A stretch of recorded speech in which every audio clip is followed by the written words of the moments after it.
You also talked about in a video on your website that the U.S. media, whereby some of the newspapers and even the TV outlets are portraying the injuries done on the Israelis up to 150 to 200% times more than the Palestinians. And you also talked a little bit about the what you saw when the conditions over in the Gaza Strip and even in other Palestinian settlements when you went over there in regards to the child that has it's brain dead, and also the one that was injured, and the conditions of the housing. Could you talk a little bit about that?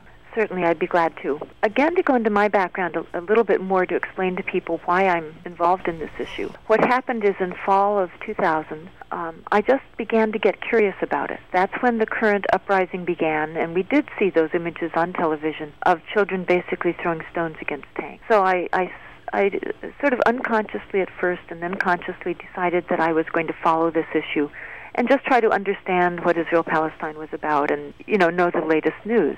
When I did that as a journalist, I noticed that it seemed to me I was getting Israeli-centric reporting, that I was hearing from and about Israelis in great detail, and I wanted that and still want that. I just want the full story. But then when I waited and expected to hear from and about Palestinians, since there are two parties involved, I noticed how much rarer I got that kind of information. I started going on the Internet, going to international sites, the sites of a number of humanitarian organizations that document events there in great detail, and was shocked at what I started to discover. So shocked that it drew me in more and more. I started reading about it more and more. After a few months, it seemed like the most significant cover-up, truthfully, that I'd ever seen, and I've seen many. We know that there have been quite a few. This seemed so significant that I decided to quit my job in Sausalito, and I traveled over as a freelance reporter in February and March of 2001. That was my first trip over there. So I traveled alone, independently, without any organization guiding me or helping me. It was before there was anything called ISM or that type of thing. And I went around Gaza, and I saw incredible devastation already at that point. That was early 2001. There were entire civilian neighborhoods that were in ruin. I'd walk through them and think, this looks like pictures I've seen of World War II Europe. But it would strike me, but wait, this is a war in which only one side really has a military.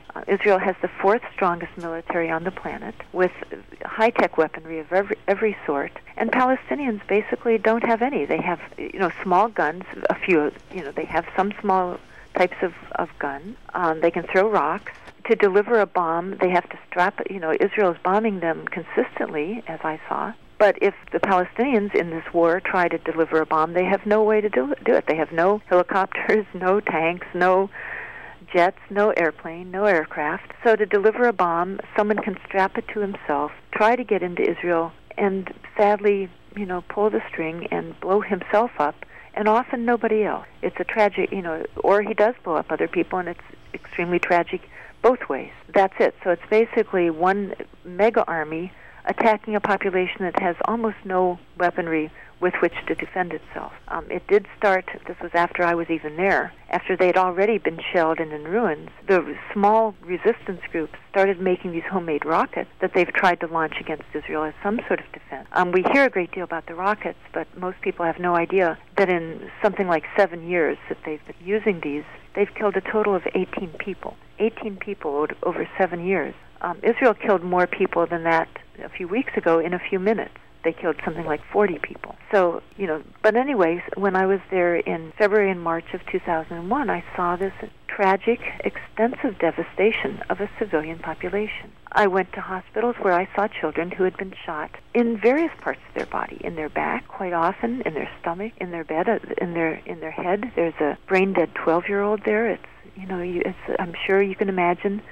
It's hard to think of seeing anything more tragic than that. And I've seen that again. I've been on other independent trips. I was there, not in Gaza. It's very difficult now. Israel it controls movement in and out. The Palestinians are imprisoned. So when I went over a year ago, I was unable to get into Gaza. They would not let me in. But I did get into the West Bank, sometimes with difficulty. I did go into Nablus in the West Bank. This is a Palestinian city.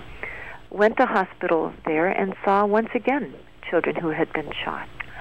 this is what's going on, but we're not getting the report. Our organization has done some studies of the media coverage to really get some sort of quantitative statistical analysis of what's going on. And we found that, for example, the primetime network news shows in the U.S., CBS, NBC, and ABC, had, in terms of reporting on children's deaths for both populations, it's tragic. Any child of any nationality being killed is an enormous tragedy. So we felt that the Israeli children and the Palestinian children were both tragic events to have been injured and killed. And we discovered that Israeli children were being covered at the rate of approximately 200%. What that means is that the death itself would be reported, and then the next day or a little later, when there would be parents grieving for their child and burying the child or something, there would be a news report about that also. So you would become very aware of that tragedy. Whereas for the Palestinian children, they were being reported on, I think the percentages were something like 10% of the time or 11% of the time sometimes.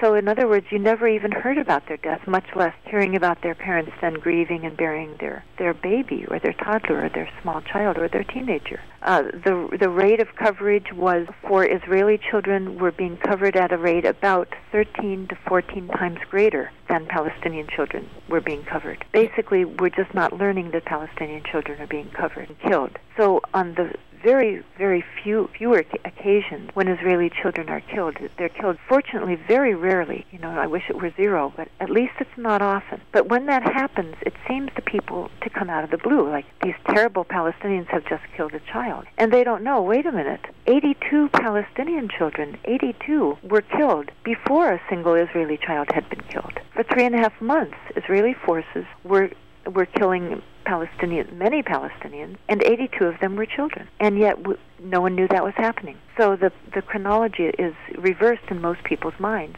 because of the very selective media coverage.